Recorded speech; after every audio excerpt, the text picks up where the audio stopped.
مصطفى مصطفى منبع للصفا سيد الأنبياء مشعل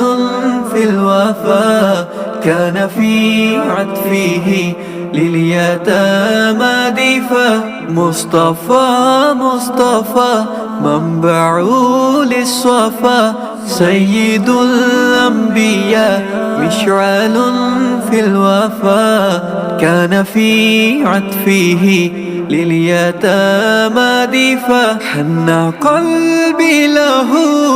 فاز شوقا إليه ليس أرجو سوى شربة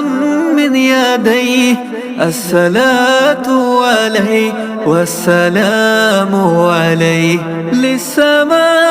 ارتقى فأتى بالنقاء وغدا وجهه نيرا مشرقا كان من عفوه